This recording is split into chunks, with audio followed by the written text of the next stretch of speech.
Well, a very good afternoon, morning, or evening to you, wherever you may be. Welcome to A Reason for Hope. I'm Scott Richards. Usually, I'm just here to answer questions, playing a little bit of Master of Ceremonies here, because we are really blessed today to have a very special guest here on A Reason for Hope.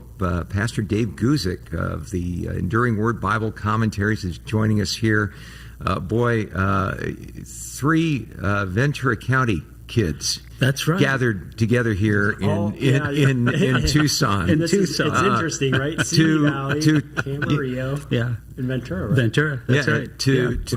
We're here to take your questions on God's Word. As you know, Reason for Hope each and every day is driven and directed by your questions on the Word of God. If you got a question about biblical prophecy, you got a question about a puzzling passage in the Word, maybe even a question about how the Word relates to your life personally, all those questions on the table here.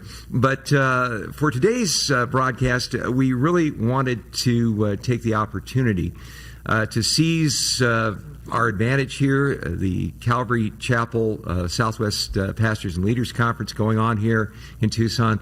Pastor Dave speaking there. And so we've hijacked him not only to speak at our Oasis service tonight at 6:30, but we've also got you here on A Reason for Hope. I want it to be known that I came here completely willingly. Okay. There's no coercion involved. Yeah, no arm twisting, no blackmail, despite some stories that Bo probably has in your background. As far as background goes, as far as introductions go, Bo, you and Dave go way back. Yeah, we do. So Dave, if people don't know Dave Guzik, you started your first church when you were like 17 or something? 19 when we had our first service. Okay. I started teaching Bible studies when I was 16, but the first church we planted was when I was 19. And then I was in Simi Valley. And that's then right. In about 89, right, is when you... I came in 1990. You started in Oxnard, did you not? That's Oxnard, right. California. So a friend and I, Lance Rawlson, we started Calvary Chapel of Oxnard in September of 1982. I was there for 7 years, and then I came to Simi Valley in 1990. Yeah, and that's when I started reading the Bible. I was already kind of in through the Torah, basically. So through the first 5 books of the Bible, desperately did not want to go to church at all in the slightest. But a friend of my dad said, hey, he was studying the Bible with a guy named Chuck Missler in Big Bear, of all places.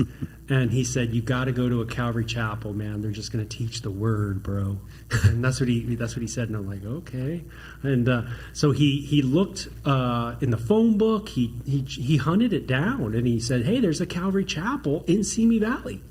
And it happened to be, I think, your first few weeks of doing the church. I remember you were in a portable Oh yeah, room. that was like the first year for sure. Yeah, you were in a portable room. YMCA daycare trailers on the grounds of a elementary school. Okay, yeah, because I remember it was just a portable room. Yeah.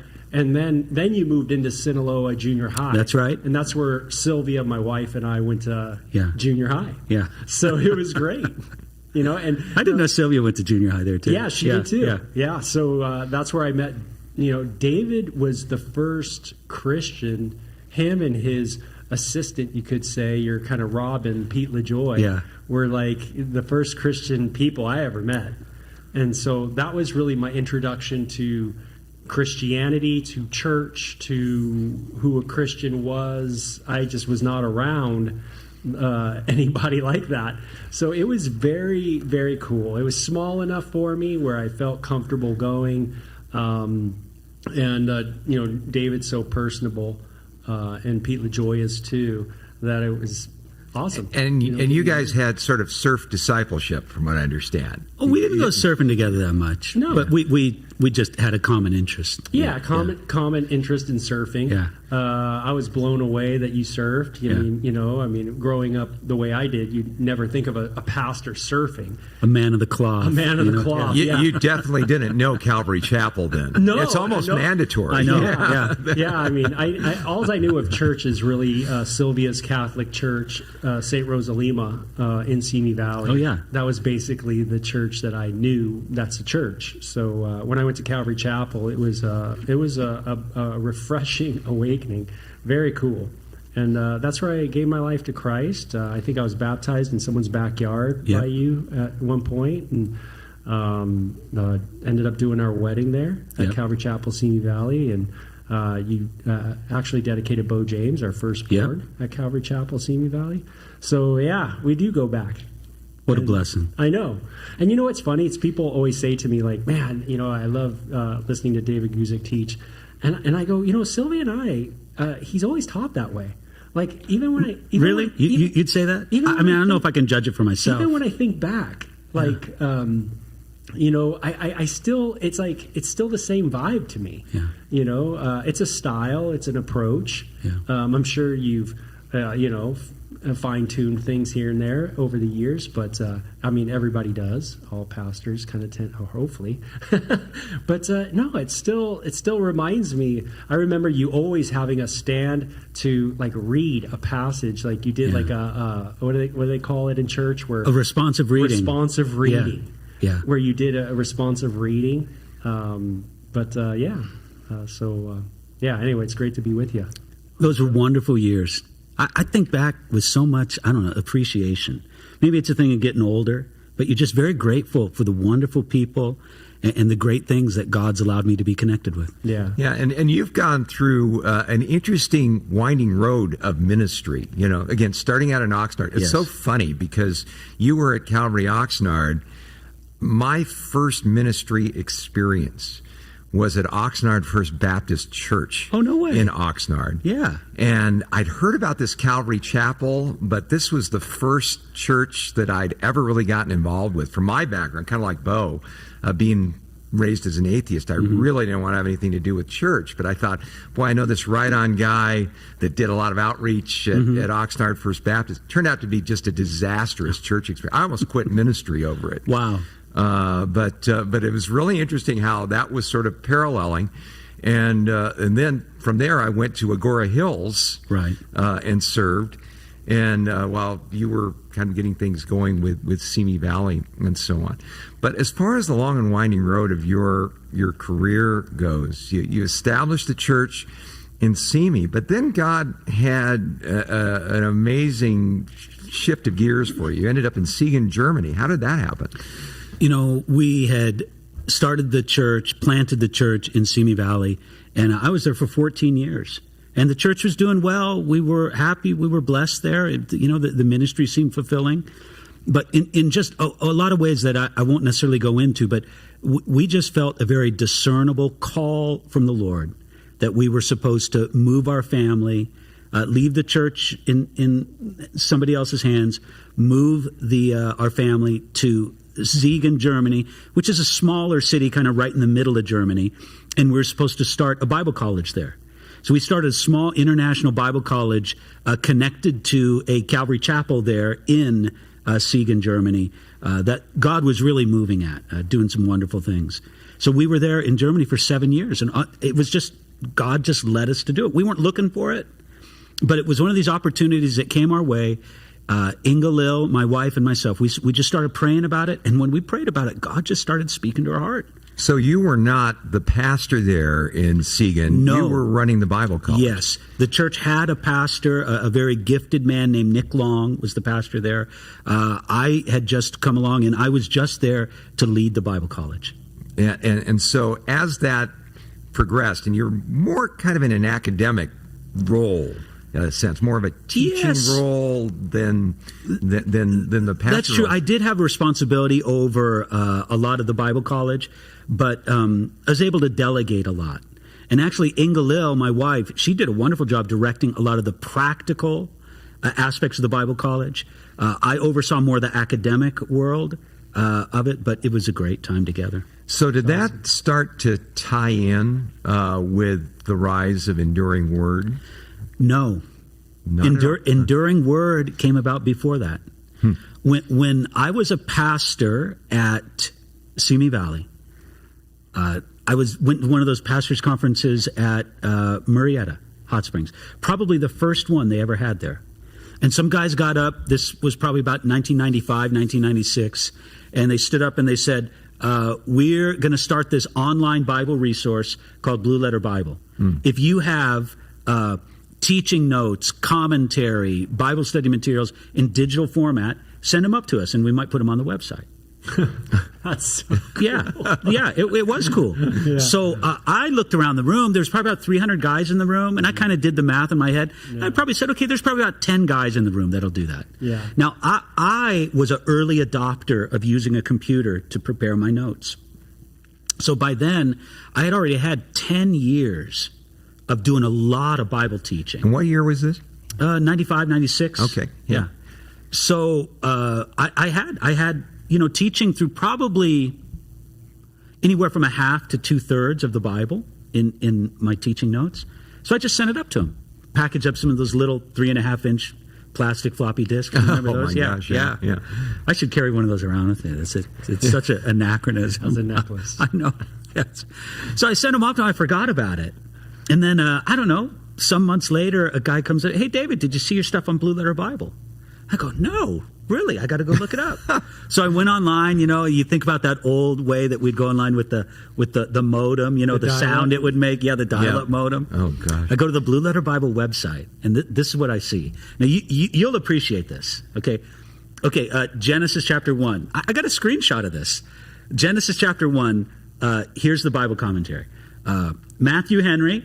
Hey, you know Matthew Henry. Sure. Chuck Smith. Yeah. Everyone knows that. Chuck Missler. And David Guzik. And that's it. Wow. And I died inside. I mean, I remember almost getting nauseous because I was like, oh my goodness. People are going to think I'm arrogant, number one. Who does this guy think he is? What, he thinks he's as good as Matthew Henry and Chuck Smith and Chuck Missler? Oh, no. And then I'm thinking, people are going to think it's lame. I don't know how it is for you, Scott, but obviously, you're fine people listen to you preach. But that's like the finished product. But you can be a little nervous about people looking at your notes. Yeah. It's like, look, listen to the product, but, this is kind of where the sausage is made. Yeah. Yeah. Well, this are my notes. And I thought people might think that they're lousy or dumb or whatever. Now, I came this close to calling those guys up and saying, please take them down. Thank you for doing it. It's not, I thought I would be one of 10 guys that nobody ever heard of. And that'd be fine. Yeah. Yeah, just Calvary guys. Yeah, exactly. Yeah. But, I just kind of said, all right, Lord, if this is the way you want me to look like a fool, if this is the way you want me just to die to my flesh, then I'll do it. Yeah, that was 1996 when Blue Letter Bible went online. And so my material has been on Blue Letter Bible from day one. And through that, I found out that what I prepared for Bible study or for my own teaching notes was helpful for other people as Bible commentary. And now we have multiple millions of people who use our website and our Bible resources every month. 10, 12 million page views every month. Wow, that's fantastic. Between our website, our app, and the Blue Letter Bible website. Yeah, I guess maybe I'm telling tales out of school here, but I'll speak for the average Calvary guy, and I'm sure, Bo, you'll bear witness with this as well. I'll do my preparation and kind of have an idea of an outline and where it's going. And I go, oh boy, I better check Dave's website here to make sure I'm not going off on a tangent.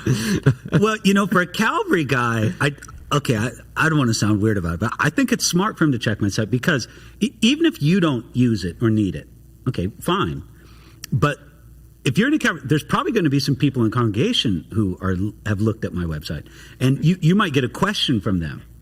Yeah. I feel bad for some pastors who Guzik said, and I wouldn't want to put a pastor in that situation. But again, that material's out there. There's not much I can do about that. And we did have a question about the enduring word from the Collins family that wanted to know what historians have you used mostly for the commentaries. Well, okay, on the Enduring Word website. If you go there under the About menu, there's a full bibliography. So, if you want to know every source I've used, it's in there. But, I can rattle off some top of guys that I use a lot. And again, this is in no particular order, but these are some of like my favorite commentators. Adam Clark, I like a lot. John Trapp, he's an old Puritan guy that I kind of dig. I read a lot of Charles Spurgeon. If Spurgeon's preached on a passage that I'm studying, I want to know about it. I mean, you quote Spurgeon almost in every sermon. I do. Yeah. I'm preaching tonight. I'm quoting Spurgeon tonight, so it's going to be like a bad message. Not a bad guy to quote. Yeah. No, he's great. What a way with words. Oh, the eloquence is amazing. It's almost Shakespearean. I know. Yeah. Sometimes I feel like I wish I could once in my life say a sentence that good. Okay, so other guys, Leon Morris, tremendous New Testament commentator. Derek Kidner, he's one of my favorite Old Testament commentators. F.F. Bruce, a great New Testament commentator. Joyce Baldwin, man, she's good in the Old Testament. She does some good Old Testament stuff. So, I mean, that's just kind of rattling off the top of my head some of the guys I like to read. Okay, cool. And it's in the About section. Yes. Okay, cool. Yeah, and so you have this thing. It goes on Blue Letter Bible. You almost pulled the plug. Pulled the plug. Right? But you didn't. I didn't. And so you're developing this material on the fly, right? You didn't start with a whole Bible on Blue Letter, or no, was it a progressive but kind again, of a thing? I probably had half the books of the Bible, anywhere from a half to 2/3. Yeah. But compared to what's there today, it was pretty rough. See, for all that time, last 25 years, it's all been in a constant state of either working through books that I haven't done before or revising some of my oldest material. Now, it was probably in about 2018, I think, that I probably completed something on every book of the Bible. The last one for me was Proverbs.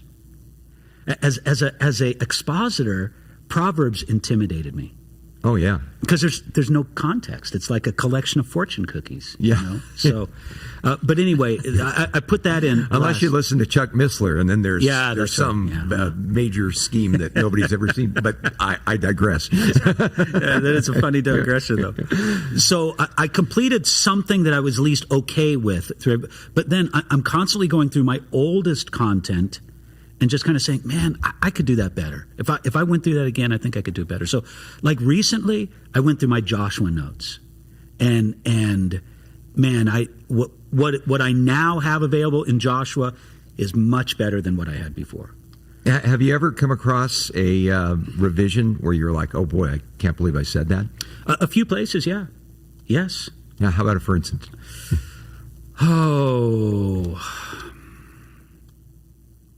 Not to put you on the spot, but we do that. Some of it has to do with the way I would word things. You know, Scott, how it is in today's day and age, we're just kind of sensitive in our culture that we necessarily don't speak the same way we did in 95. Yeah.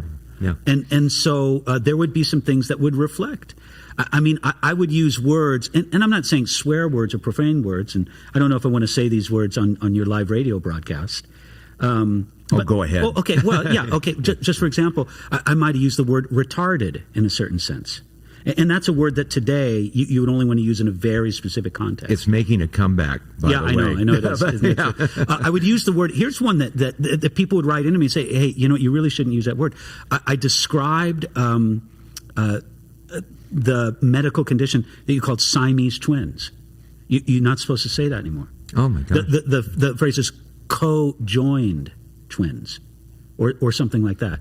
And so there's some things like that look, I'm not going to haggle about the meaning of it. But then there's other places where sometimes it's our translators, because we have a very active work of translating this into other languages. And they would come in and say, David, we'll translate this any way you want, but we take a look at this and see if this is really how you want to say it. And I would look out, you know what? That section that I had on marriage and divorce, I just think I would rephrase it and make it a little more compassionate. No real meaning and change in the meaning of what I've done, but I would just say it a little different. And so those are some of the occasions. Isn't it nice with the technology today, where when that happens, you could you could decide to do a video, or and really do a deep dive Yes. on a particular subject. Yes. Which I find, I know for my own YouTube site, and I love doing videos and going through the Bible. I actually just finished the entire Bible on video. That's fantastic. I know, it's unbelievable. No, what do you mean? Just reading it, or Yeah, what? Just going through it and doing it in a devotional style. Yeah, he has That's this so cool. program on our website called Devo with Bo O. Yeah. Every morning. And you Yeah. finished it Genesis to Revelation. Yeah. That's so cool. I know, so it's great. But it's great when you want to, maybe something hits you, Yeah. and you go, man, I really want to get into that. Speaking of kind of deep diving and kind of even doing some really cool stuff, you have an Enduring Word Bible project that's coming out. And what is that going to include in it? Okay, it's the Enduring Word Study Bible. Okay, Enduring Word Study That's the Bible. title for it. That's what people should look. Enduring Word Study Bible. And what version? New King James. New King James? Okay, so all my commentary work is in the New King James.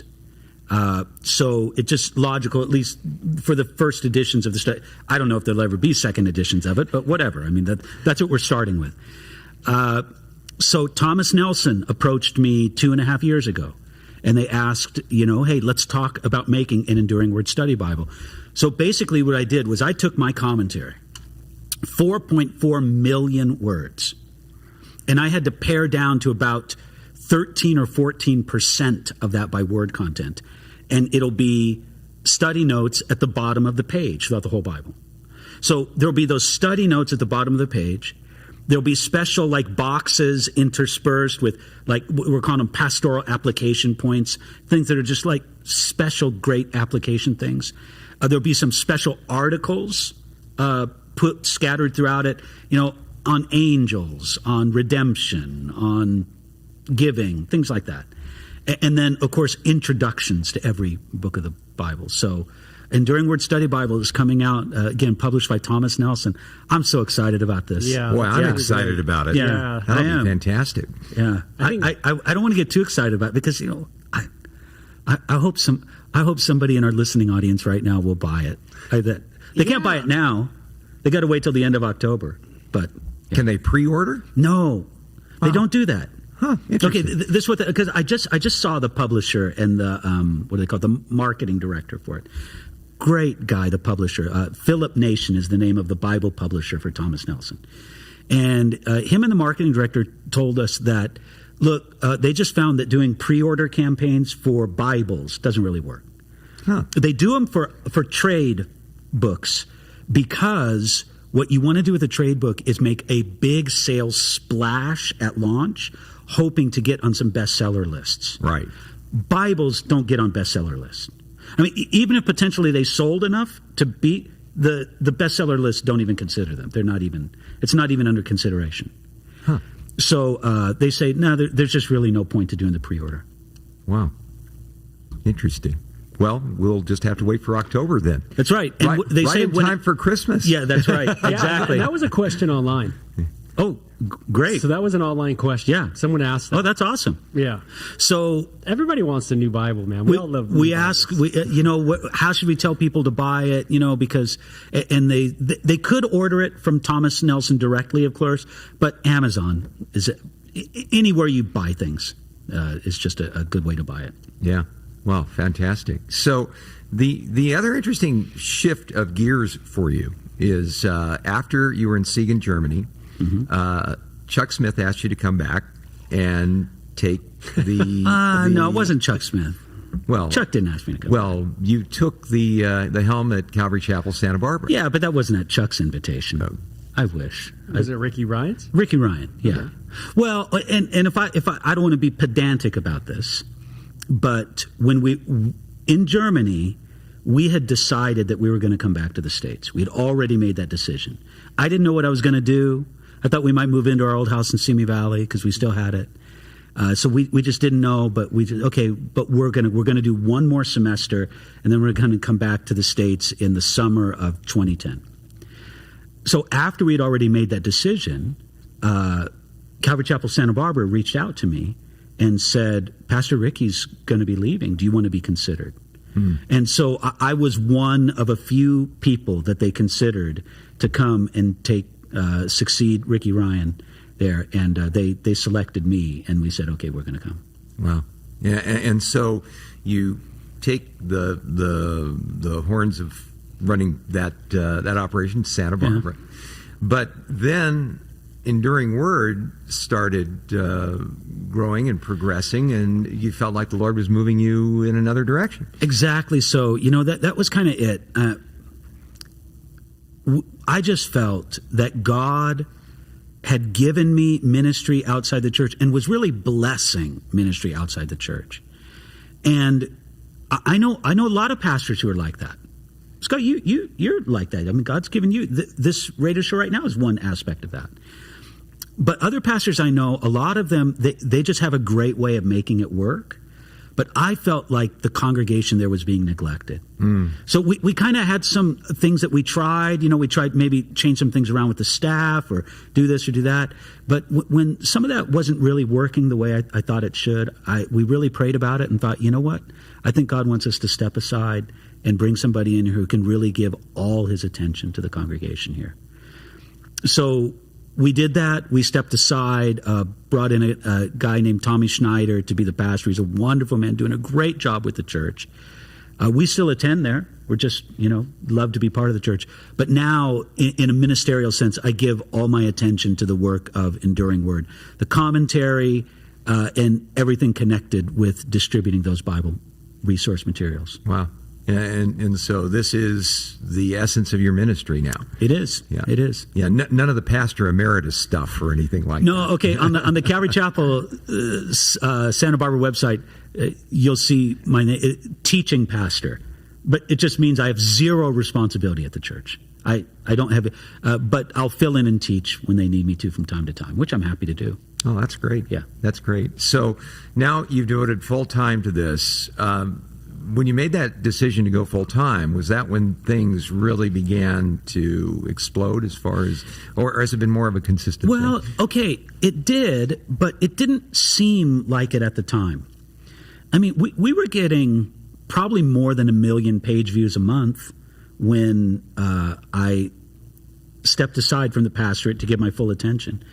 But I don't know, like a year ago, I looked at the statistics, and as of about a year ago, I could see that our reach expanded by more than 700% since I had left the pastorate. Wow. So sevenfold. Yeah. And we thought, wow.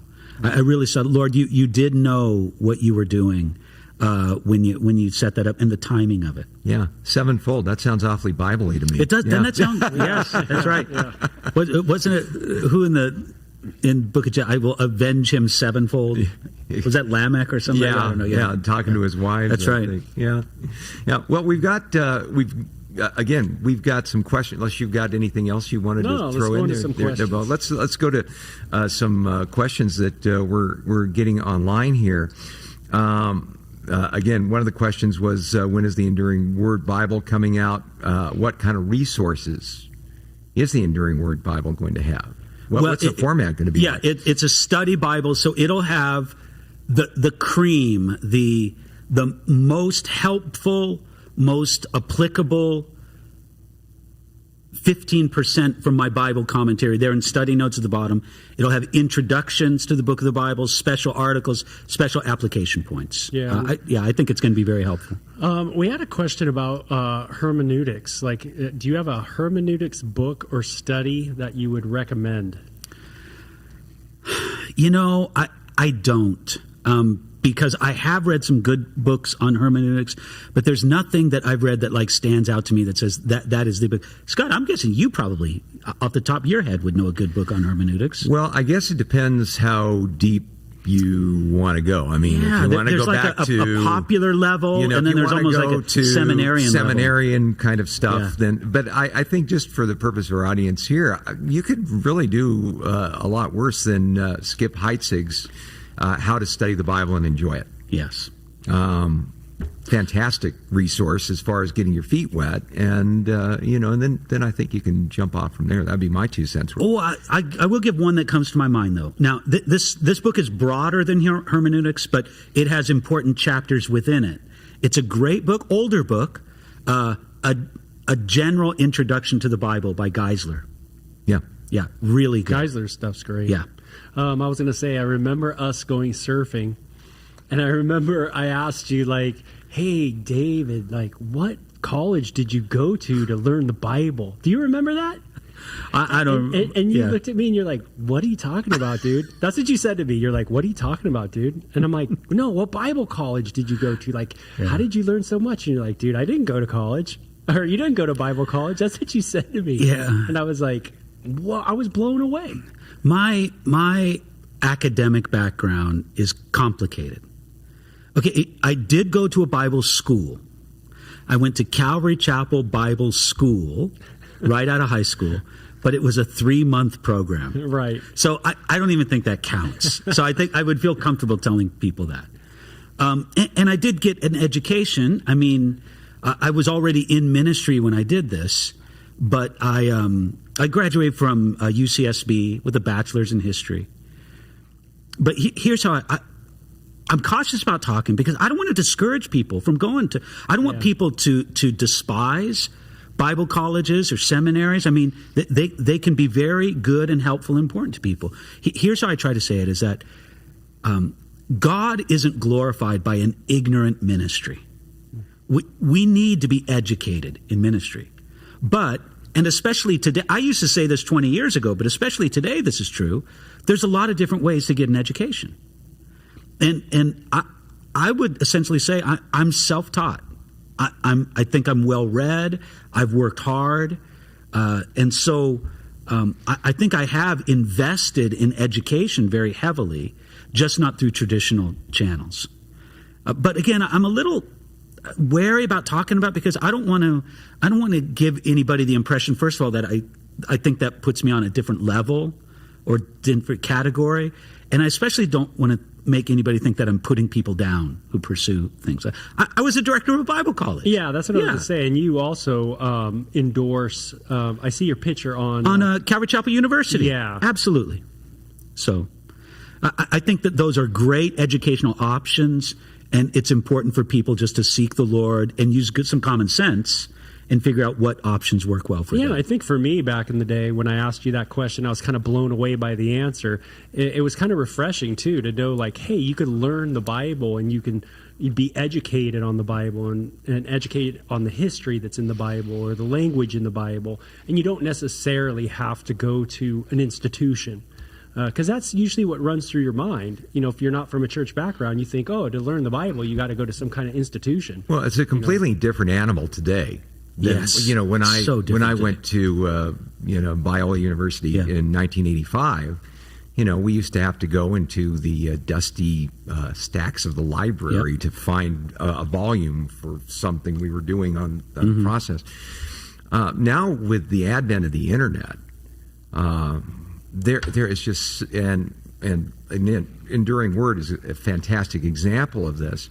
But there is so much great stuff that is out there that you can just access if you want to dig and dive into things. You know, it's funny, though, as far as the Calvary Chapel dynamic is concerned, you know, my background was more over on the John MacArthur side of things. Right. Took most of my classes at an extension campus of Talbot at his school and so on. And the main reason I went to seminary was I already graduated from the U of A, and I had this conversation with my dad, who was an attorney, who was a skeptic, and he said, why should I listen to you?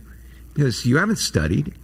Wow. Nobody would come to me for advice on law if I hadn't gone to law school and passed the bar. Why should I listen to you? You have no credibility. So I sat there and I thought, wow, he's right. Man, I better get a degree here, and so I can minister to my dad. Well, I jumped through all the academic hoops, graduate. My dad's still not going to listen to me. That was, again, it was a dodge. But the interesting thing was going into on staff at Costa Mesa, I found that it was almost like a flip-flop.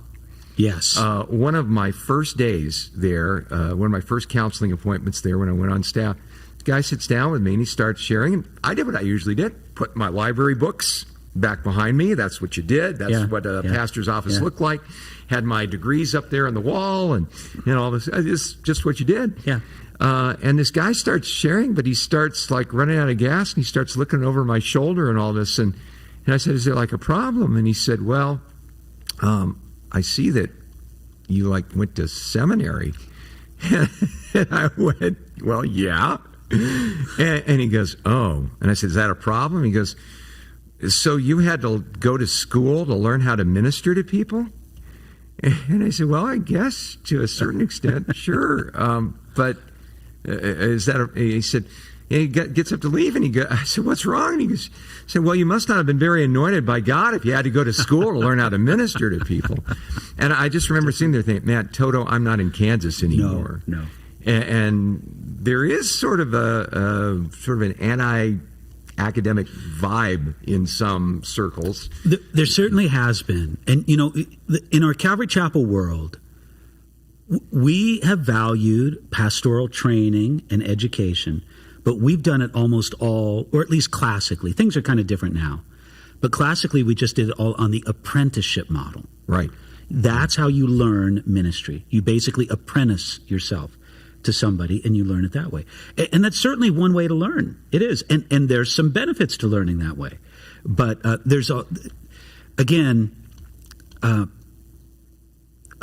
it's possible for apprenticeship education to leave some real gaping holes in somebody's knowledge. Yeah. And again, at Costa Mesa when I was there, it seemed like the best of both worlds because their proto, school of ministry would happen between like 7 and 9 a.m. Yep. These guys would have other jobs. It was designed so that people who were working could do this. But, again, Carl Westerlund, who ran it, Dallas Seminary grad, taught Greek. Pretty rigorous. Hebrew, the whole bit. And the wonderful thing about it was all of these guys were involved in some area of ministry at Costa Mesa. And my biggest gripe about my seminary experience was there were library rats. There were these people that would just do nothing but study and think deep thoughts. And it's the old love, knowledge puffs up, but love edifies thing. There's a little bit of that knock that, look, in some aspects it's true. What seminary prepares you for is to be a seminary professor. Yeah. Yeah. And again, there's some truth to that. And I know that good seminaries work hard to make it not that way. They work hard to integrate students into ministry opportunities and connect them with the community. But you're right. You can have those guys that are... You have to make the effort to do that. I mean, I was the dreaded part-time, paid full-time youth pastor at a church. So I had that outflow. But if you don't have that outflow, it can get pretty heady in a hurry.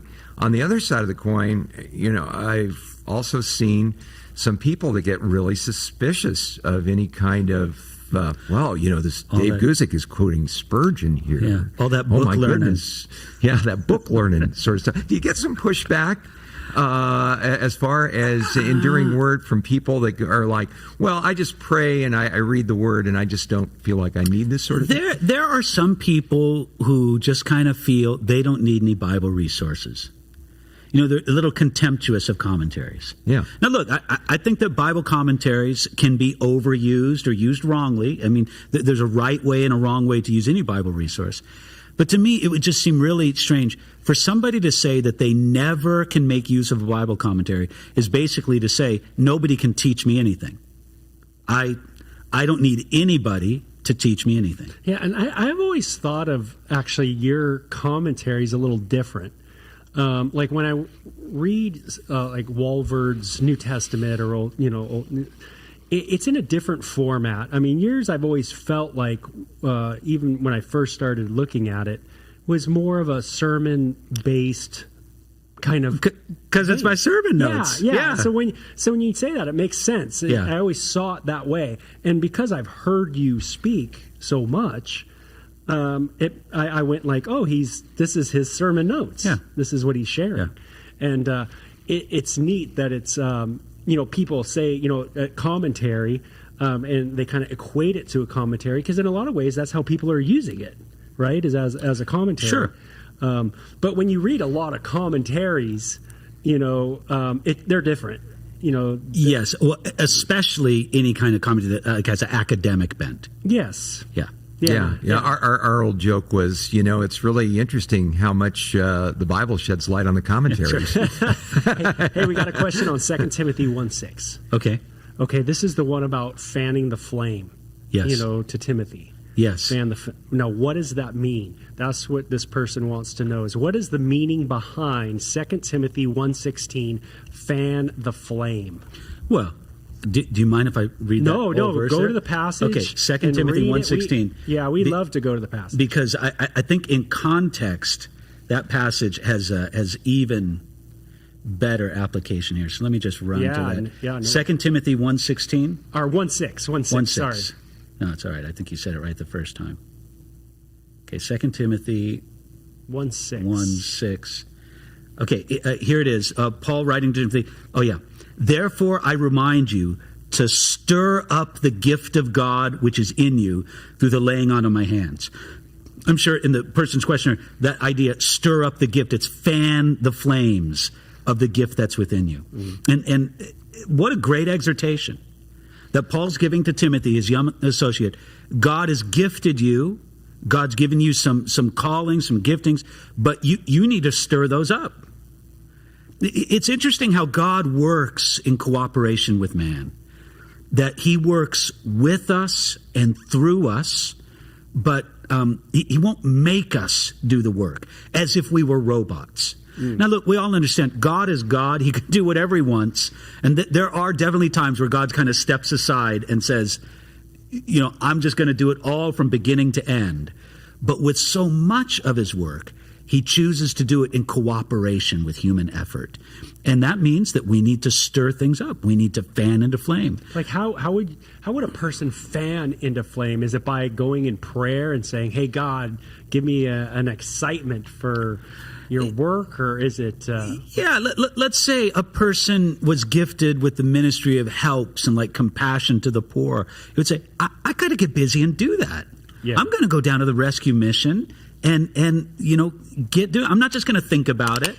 I'm not just going to think about the times in the past when I did it, maybe feel guilty about it. I'm going to actually get up and do it.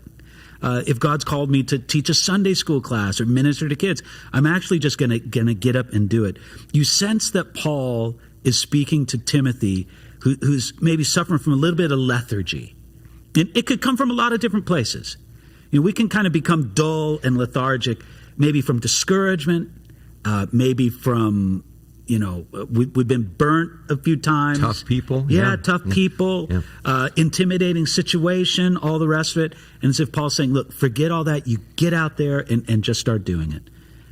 There's this little ember there, but man, fan that into flame. Give attention to it and do it. We've had a serious question on the content is just kind of heavy. It's this person who's depressed, and it seems like they're depressed. It says, I'm in desperate need for prayer regarding personal family issues. And she goes on to say, I am struggling with and having my own struggle of faith because of the issues. And then she asks a question, have you ever struggled with faith at any time in your walk with the Lord? This person's been a believer ever since they were young, but just feels like kind of a little lost at the moment. I myself, I've certainly had times when my faith was challenged. And most of the time, those were connected with seasons where I had an excessive focus on myself, on my problems, on my circumstances. And look, those are real things. I don't think that God wants us to completely, forget about those things. But there is a very discernible matter of focus. Where's our focus going to be? And what has helped me is to press in to who God is and what God says and especially his promises. There's been... This isn't exactly the same situation as this correspondent with us, but maybe by principle it's kind of the same.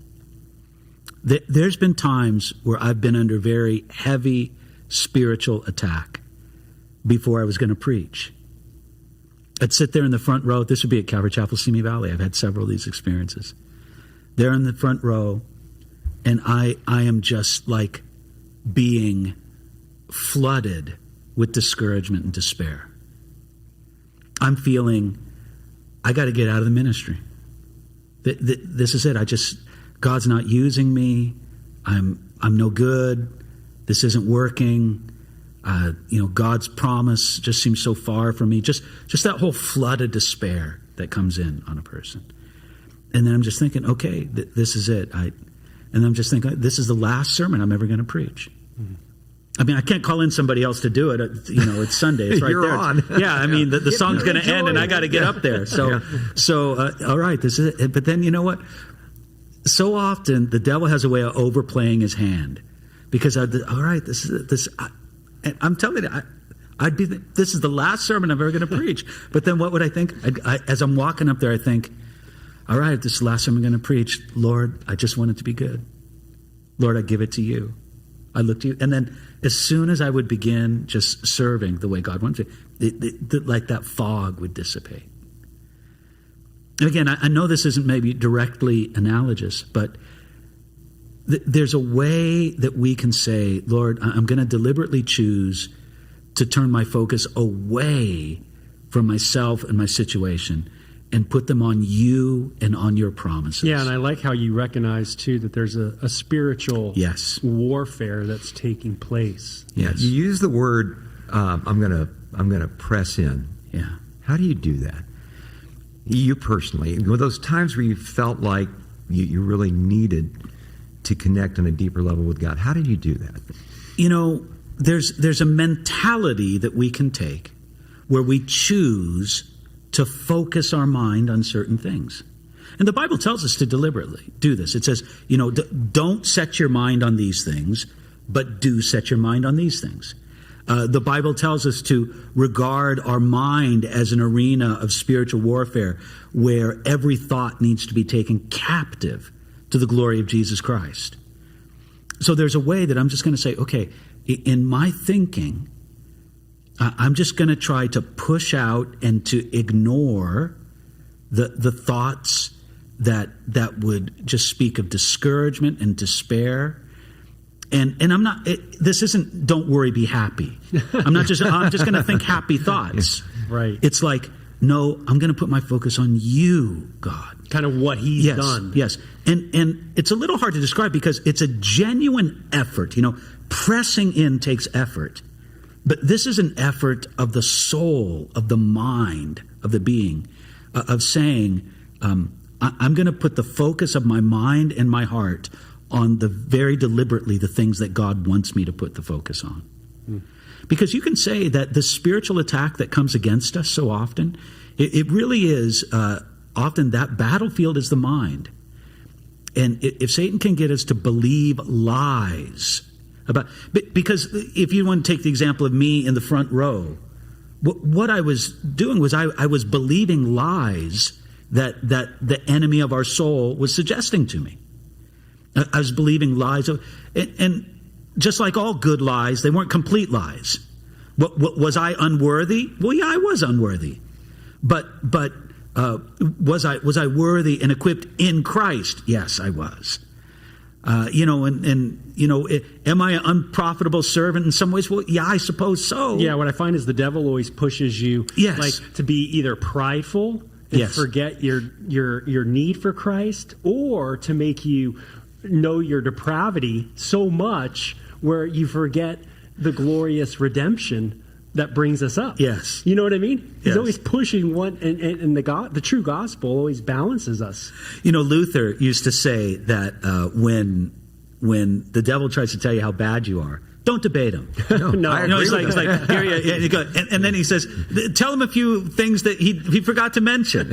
He goes, you know what? You're absolutely right. I am a great sinner, but I have an even greater Savior in Jesus Christ. That's awesome. Like Spurgeon, right? Yeah. I'm far worse than you think I am. Yeah. Spurgeon said to that guy. That's right. Right? Yeah. What was the quote? Someone comes to him and says, like, critiques him for, I don't know, smoking a cigar or something like that. And he says, hey, I'm far worse than you think I am. So, the answer isn't just like having positive thoughts. Right. That's not it. I mean, look, positive thoughts are better than negative thoughts. I mean, I'm not saying that there's nothing there, but it's not enough.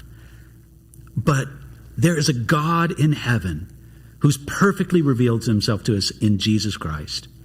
And that God is there to help us when we put our trust in him, when we believe in him. And I guess pressing in that sense, is saying, Lord, I'm going to trust in, rely on, and cling to you.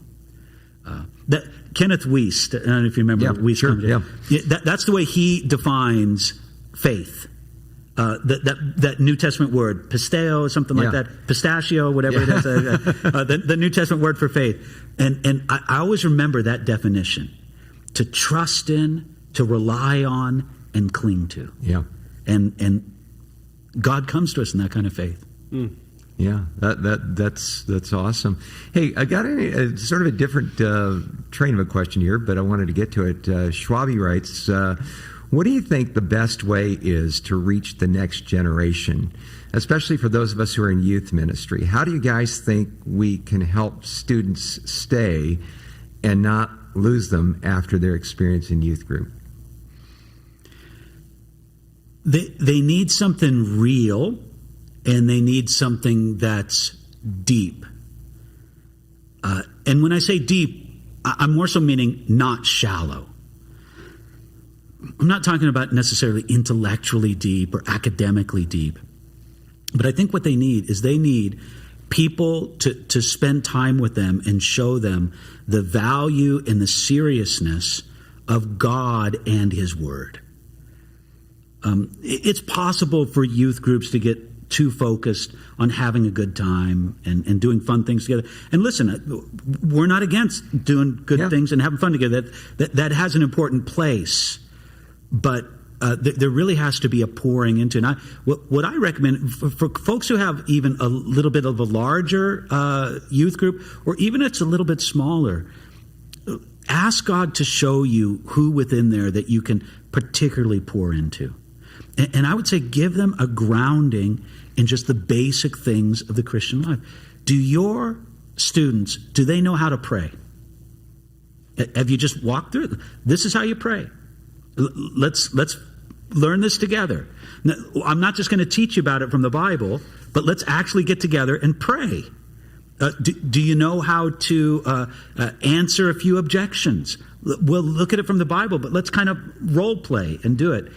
Just real practical training on the basics of the Christian life. Isn't it interesting? I wonder how many of our young people, middle school, senior high, whatever they would call it, have ever, this is how you worship God in a church service. Is there anything other than just singing along with the songs? Right. Yeah. Well, there is. So here's an attitude of heart. Here's what you should be thinking about. Here's what you should do with intrusive thoughts that come in on you. Because isn't it weird? Sometimes intrusive thoughts can come. What do you do with those? So I would just say practical issues with substance for daily life, that kind of basic discipleship. Yeah, kind of building that bridge. I'll kind of put you on the spot here, Bo. Yeah. Because you're probably a poster child of someone who did make that transition. Someone that got involved with a church when you were in high school, basically, and went on to Cal State Northridge and so on. But your faith stuck. Was there a dynamic that you had with Dave that was particularly helpful along that line? I think the dynamic that everybody's looking for is investment. And I particularly did not want to be a part of a youth ministry, though I was only 17 years old. I was a senior in high school when I met David, and I didn't want to be around young people because I already knew what us young people were like. I mean, I knew what they offered. And it's not what I needed. I knew at 17 years old that what I was looking for was not going to be found in just a 17-year-old person at my high school, even if they were a Christian. It just, I needed to learn. I needed to be educated. I needed mentorship. I needed someone older than me in life that could tell me things and instruct me on things and teach me things, and literally, like, I could see them and go, oh, that's what they're doing, you know.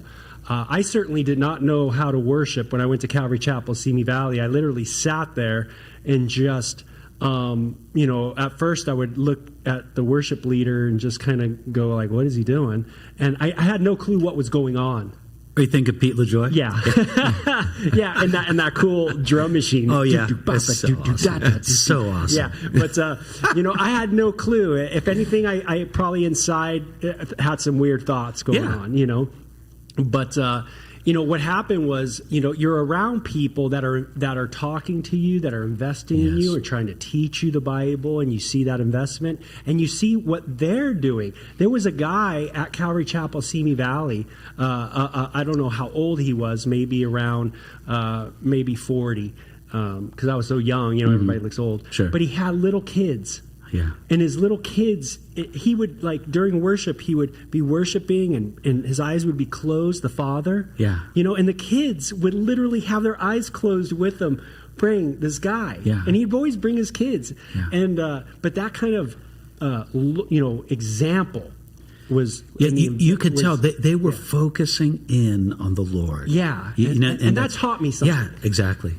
Yeah, so example is absolutely huge. Yes. Yeah, totally. Yeah. By the way, we're running out of time. We are running out of time, and wanted to get in a dual plug, if I could. Yeah. Dave is going to be speaking tonight at Calvary Christian Fellowship at Tucson, 6:30. Our Oasis service is going to begin. What are you going to be speaking on tonight, Dave? Well, Bo and I were talking about what I should speak on. I'm going to talk about Hades. I'm going to talk about this place that the Bible describes as Hades. So we're going to talk about what it is, what it isn't. 7 truths about Hades from the Bible. Well, be here tonight. If you can't join, it will be online at calvarychristianfellowship.com and on our X platform and so on. Hope to see you there. God bless you. You've been listening to A Reason for Hope. Thank you again for joining us as we continue our journey through God's Word, one question of the heart at a time. Until we meet again, we would love to connect with you. You can text or email your questions to questionsforhope@gmail.com. You can also find out more about our ministry at calvarychristianfellowship.com.